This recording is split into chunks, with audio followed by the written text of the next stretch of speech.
Hey everyone, thanks for joining me today.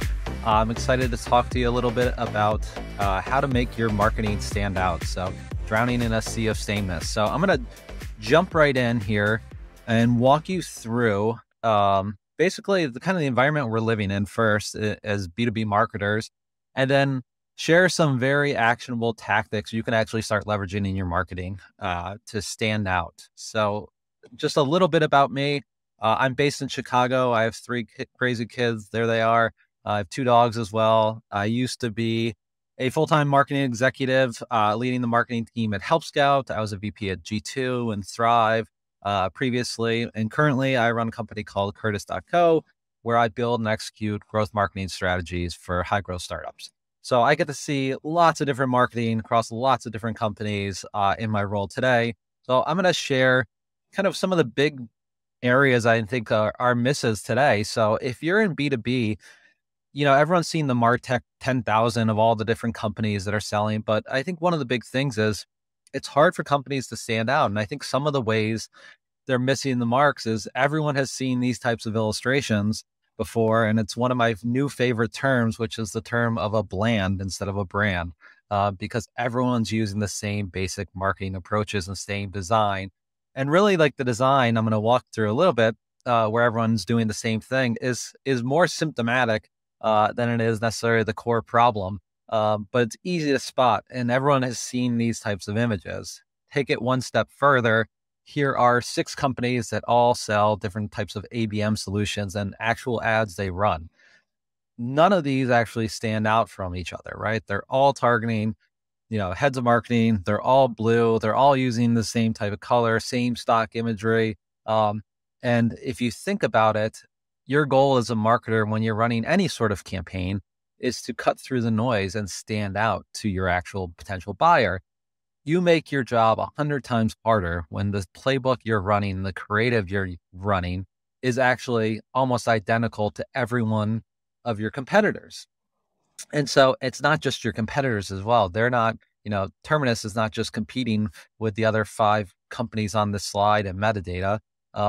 They're actually competing with, the 10,000 MarTech companies that are all trying to get my attention as a VP of marketing potentially, right? And so I think the average person sees around 4,000 ads a day between all the social media platforms they're using, LinkedIn, Twitter, Instagram, Facebook. Every ad they see when they run a search, all the billboards they see driving to work, it's nonstop, right? And so my goal today is actually walk you through some of the ways in which you can stand out. And some of them are very very tactical approaches to different channels and things you can run. And I'll just give the caveat up front, marketing tactics do not equal a marketing strategy. I am well aware of that. And running just these tactics alone without a sound strategy behind it won't get you much better results. But this is really to supercharge some strategies you can have. There's hundreds of different ways you can go about doing it. These are some of the ones I found success with working with different companies. So I'm going to jump right into it and start giving you a bunch of the tactics and the tools and some of the tech and stuff that I've used in the past that I've seen success with. So the first one I'm going to talk about is a term I call audience drafting. So one of the big problems startups have is brand awareness, right? I'm competing against the other 10,000 companies. Nobody knows who I am, or nobody is aware of our company. And so everyone tries to build an audience and they always try to do it on their own owned platforms. When in reality, one of the easiest ways to build an audience is through other people's audiences. And so it's a term I call audience drafting. And so there's 3 tactics you could start leveraging to actually start doing this. And so the first one is what I call like a podcast roadshow. So there's tons of podcasts out there in the world. Every company then goes and tries to make their own podcast, right? Which means you need to build an audience, and building an audience takes time. Building an audience either through a platform, a newsletter, whatever it might be, is going to take time. And oftentimes time and startups aren't the best of friends, right? You have goals you need to hit this quarter, this year for growth, for revenue, all these kinds of things, and you need to move fast. So one of the easiest ways to build an audience quickly is actually through others. So the podcast roadshow concept is very simple. You go on a site like Listen Notes, search your industry, If you are selling support software, you can find the top 100 support software or support podcasts that are out there today. Then go outbound to those people. If you have a paid subscription, I think you can actually get the emails of all the people who host those webinars. Send them an email. One of the hardest parts about doing a podcast is finding experts who can come on and talk to them, a specific topic, and doing all of that research yourself. So make it really easy. Identify some topics that are super interesting that they haven't maybe talked about yet. Personalize the message. So go on and look at a few of their previous episodes, see who they've had on as guests, send them a message that's like, hey, Adam, love the podcast. You know, I loved your recent episode with X person or X company where you talked about this topic. I would actually love to come on the show and talk about a topic I'm really passionate about, and it's X. And the keys here are personalization, make it a compelling message of a topic they want to talk about, and doing the work for them. So it's easy, no-brainer decision to say like, yeah, that's a great topic. You'd be a great guest to have on, and they invite you on. So these types of tactics, when I've been running them with some of the startups I've been working with, we're seeing about, 30 to 40% of people respond back as a yes, saying like, yeah, we would love to have you on as a guest. So think about that for a second. You're tapping into other people's audiences. Some of these podcasts have 70,000, 100,000 downloads in a given month for each of their episodes. And so you're expanding the reach and brand awareness of a specific persona you're going after. Now, if you get on 3 to 4 of those every single month, quickly in a year's time, a lot of people are going to know about your company because they've heard you on all these different podcasts talking about pain points that maybe, are high level examples of what you as a product solve. So that's one example. The second one is a term called permissionless co-marketing. And so this is a term I actually didn't know was coined until Amanda from SparkToro, I heard her talk about it. But it's a tactic I've been using for a while. And so it's a tactic we used a lot at G2, for example. And the idea is simple. Go out and talk about influencers, companies in your space on social media and your blog post and tagging them in there. And the idea is hopefully they engage with your content because you're talking about them.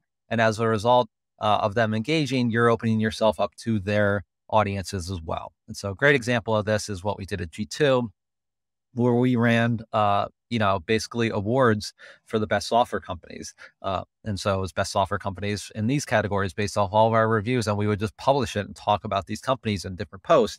As a result, they start to promote it. They start talking about their reviews on G2. It's building up our awareness. We're tapping into all of their audiences. Now, all of their buyers are suddenly aware of G2 and aware of these reviews and why the reviews matter.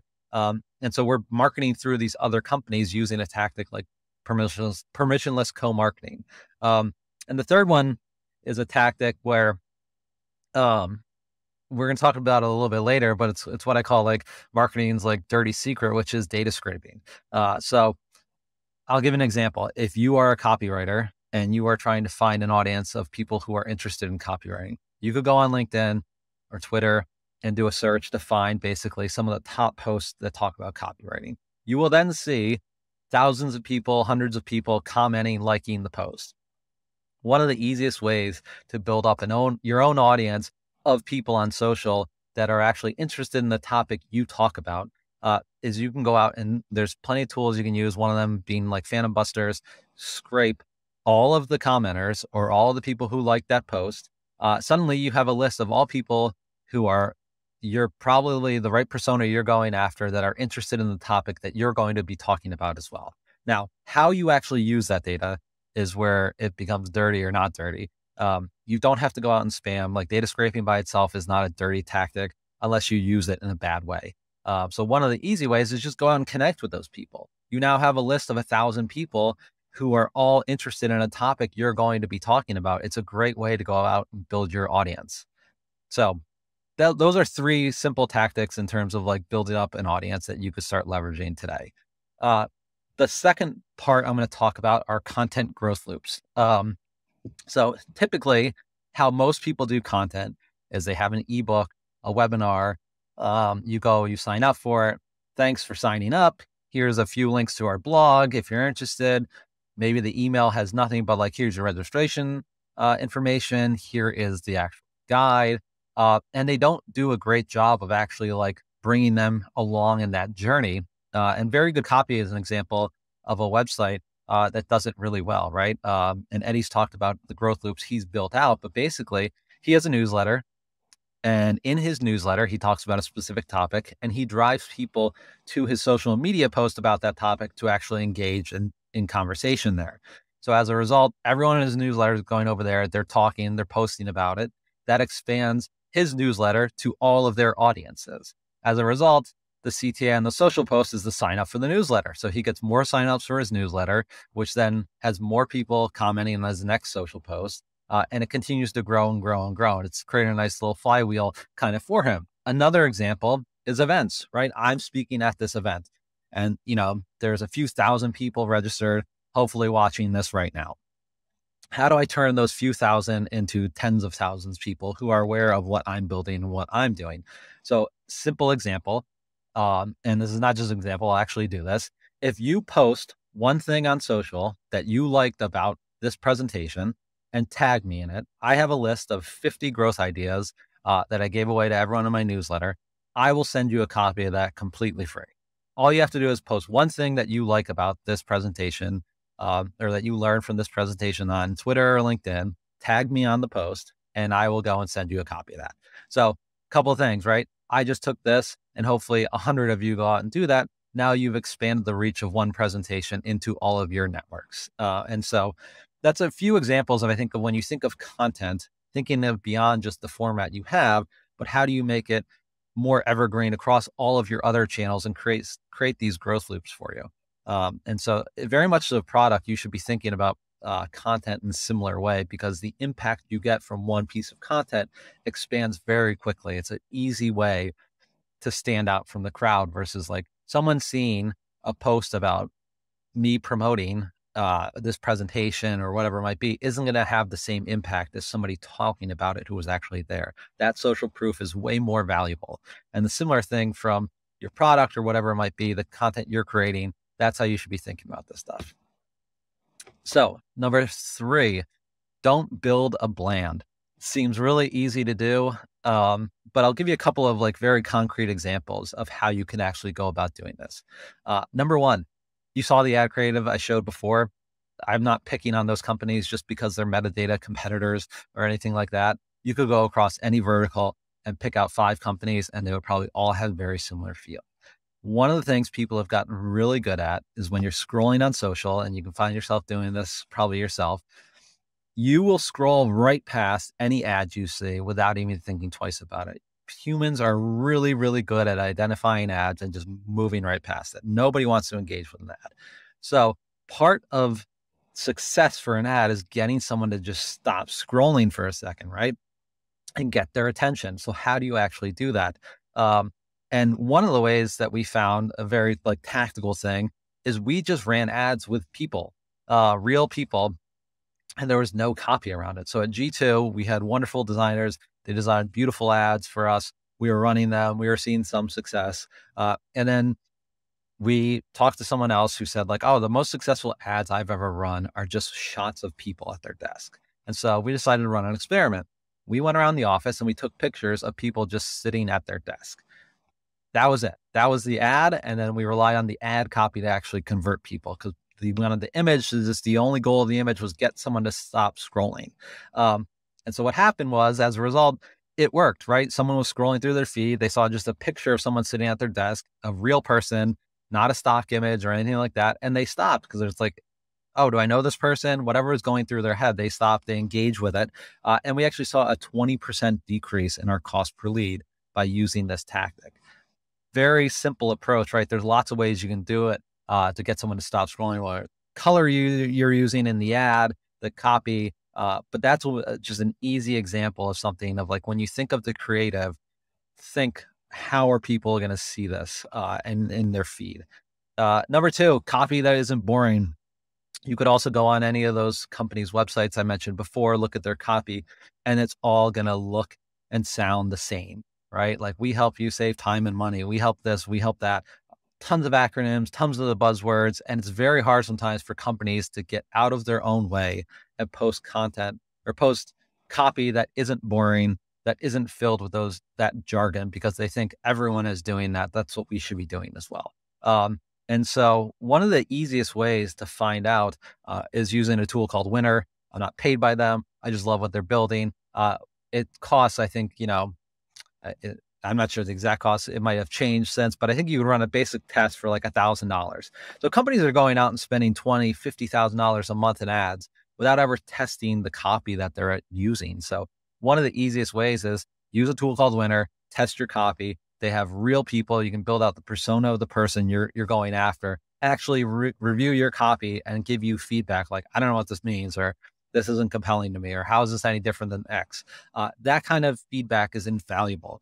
And so you can then adjust your copy to address those kinds of issues to see if your copy actually resonates or not. And third is another area where I think people miss the mark is they don't look at the competition.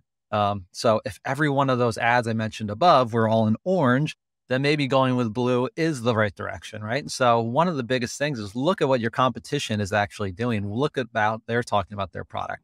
Look at the ads they're running.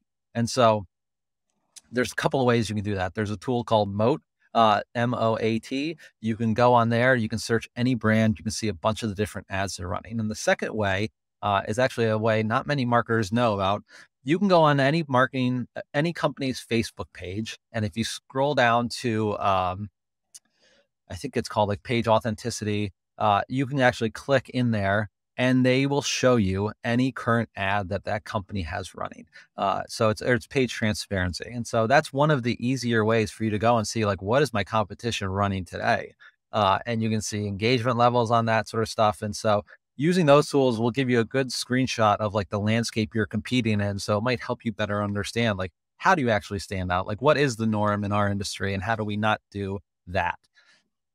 Number 4, marketing's dirty secret, which is data scraping. Nobody likes to talk about this, but what I found is tons of companies are doing it, and tons of companies are doing it in really successful ways, especially at early stages. And so I think this is one of the things where data scraping by itself isn't bad. Where it gets a bad name is how you use that data, and what you're actually doing. So there's 3 ways I think you can use data scraping in really compelling and interesting ways. And I'll walk through some of the tools and stuff you can use in order to do that. The first one is to understand people's tech stack. So there's tons of tools out there that can do this. There's Datanyze, there's BuiltWith. We use a tool called Purple Sonar. And you can go out and scrape and say, like, if I'm selling support software, I want to see everyone who has Zendesk installed. So I can go out and find that because they have pixels on their site. They're using chatbots. There's all these kinds of things out there. So now I know everyone who's using Zendesk. Amazing, right? I can actually add another layer of filter on that, which is saying like, show me everyone who installed Zendesk 9 months ago. Why 9 months ago? Because they're probably coming up for a renewal in about 3 months, right? When you think about having that list, it makes your targeting and what you can do from an outbound perspective, from an ad perspective, so much more focused. I think there's this stat out there that 95% of people actually aren't in the market right now for whatever the tool is you're selling. And usually it's only 2 to 5% who are actually actively buying of the personas you're going after. Think about that from your ad efficiency standpoint. You are spending potentially 95% of your budget on people who have no intention of buying in the next 10 months, right? And so in a world where every marketer is getting beat up to be way more efficient with our spend and looking at things the right way, and it's not growth at all costs and wild west in terms of ad spend, you have to get efficient. And so that's one of the easiest ways to go out and I try to identify like who truly could be in the market, and using that tech stack data. Conversely, you can also use it to understand if I'm a plugin that also lives on top of the Shopify ecosystem, there's tons of data scrapers and stuff out there to say like, show me all of the companies that are leveraging Shopify, right? And so show me the other technology they have. And so you might identify like, oh, they don't have a chat tool and they're using Shopify and they have check all these other boxes for us, right? They have ad pixels installed. So they're spending money on advertising. They're on Shopify. They have this amount of web traffic. They'd be a great fit for our products, right? And so I think you can use that data in lots of interesting ways. Secondly is understanding people's behaviors and intent. So this is kind of like one of those things I think a lot of companies do, but also don't do it well. And so at G2, obviously, I'm very familiar with intent data and how it works. Um, there's tons of data and intent sources you can get, but feeding that into your outbound campaigns, your ad campaigns are all really simple ways to, again, target people who are actually in market and getting some of that data. Another way to get intent is like website visitors. Not every website visitor is the same. So you can use Clearbit Reveal to understand the companies that are on your website. Amazing. Someone who's reading a top of the funnel blog post is not the same as someone who is actually like visiting the pricing page. And so one of the tactics you can leverage is not just run retargeting campaigns, which every company does for everyone who hits their website.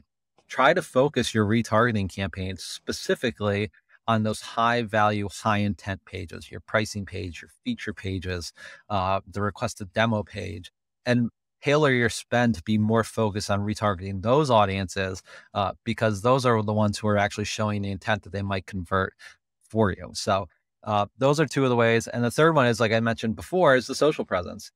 So scraping that data, connecting with those audiences will allow you basically to build out audience of people who are interested in your product, who talk about your solutions. And it's a super easy way, I think, to build up that audience. Conversely, you could also use all the other data I just talked about, right? So you could basically run automation, say like, I want to connect with everyone who is on this list of companies that are using HubSpot, you know, Shopify, and don't have a chat solution. And our target persona is the CMO at these companies. So here's a list of all the companies. Here's a list of all the CMOs, and let me start connecting with them. So you're using that data to feed in, connecting with those audiences. And as a result, when you start posting on social, more and more of those people start seeing your content. Good things kind of happen. There's lots of ways you can use that data. And so finally, the fifth thing that I'm going to talk about here is pretty simple here, where it's all the other tactics and things I just talked about don't really matter that much if you're not actually adding true value, right? And marketers love to talk about adding value. But truly, I find very few companies actually add value, right? And so if you think about the content you're producing, excuse me, who are you going after and what would they find valuable as a buyer?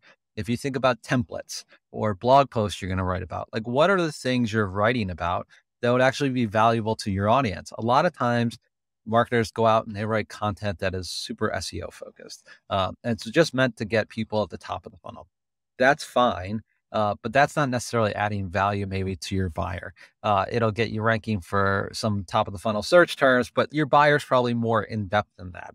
And so this is one of the reasons templates work so well as a marketing approach, because you're giving away something of perceived value, right?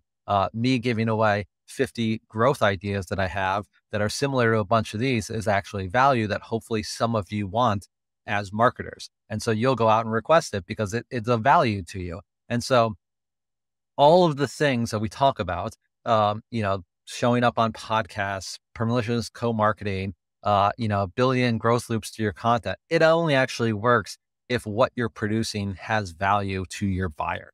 And the easiest way to understand that is really building out more in-depth research around your persona and talking to your customers and saying like, what would you find valuable? What would you find that would help you in your day-to-day job? It could be a template, it could be a framework, it could be a blog post, whatever it might be.